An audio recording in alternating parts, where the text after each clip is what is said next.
இன்னைக்கு நம்ம வேல்முருகன் கோஸ்ட் ரா சேனல்ல 24,000 சப்ஸ்கிரைபர்ஸ் வந்திருக்காங்க. எல்லாருக்குமே ரொம்ப ரொம்ப நன்றி. இந்த 24 போட்ட டிஷர்ட் என்கிட்ட 10 இருக்குது. அதனால நான் டெய்லி எங்க போனாலும் எப்பவுமே இதை தான் போட்டுட்டு போவேன். இப்போ எங்க வந்திருக்கோம்னா திருத்தணி முருகர் கோயிலுக்கு தான் வந்திருக்கோம். திருத்தணி முருகர் கோவில் கடைசியா வந்ததுக்கும் இப்பவும் ரொம்பவே மாறி இருக்குது. அதுலயும் குறிப்பா உள்ள சாமியோட கருவறை கிட்ட வந்து 2 லைனா டிவைட் பண்ணி விட்டுருந்தாங்க. அதனால இப்போ கூட்ட நெரிசல் வந்து உள்ள போனதுக்கு அப்புறமா ரொம்பவே குறைஞ்சிருக்குது. அறுபடை வீடுகள்ல 5வது முருகர் கோவில் இது. இதுவும் மலை மேல தான் இருக்கும். ஆனா ரொம்ப குட்டியான மலை தான். இந்த தொட்டல்ல எதுக்காக எல்லாருமே காசு போடுறாங்க அப்படின்னு தெரிஞ்சா நீங்க கமெண்ட்ல சொல்லுங்க. இதுக்கு முன்னாடிலாம் இந்த மாதிரி நான் பார்த்ததே இல்லை. தொட்டல் இருக்கும் பார்த்துருக்கேன். அதில் குழந்தைய வைப்பாங்களான்னு தெரியல.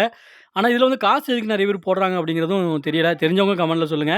இன்னொன்று காசு வந்து மக்கள் வீசி எறிகிறாங்க. அது நிறையா கீழெல்லாம் விழுந்து பறக்கிற அளவுக்குலாம் காசு போட்டுட்டு போகிறாங்க. அந்த தொட்டலில் காசு போடுறது ஒரு தப்பான செயல் நினைக்கிறேன். இப்போ தூரத்தில் ஒரு விஷயம் பார்க்குறீங்க பார்த்தீங்களா, இது வந்து துலாபாரம்னு சொல்லுவாங்க. அந்த துலாபாரத்தில் ஒரு பாப்பா வச்சு எடை போட்டுக்கிட்டு இருக்காங்க.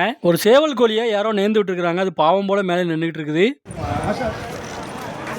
பொங்கல் பிரசாதம் கொடுத்துருந்தாங்க.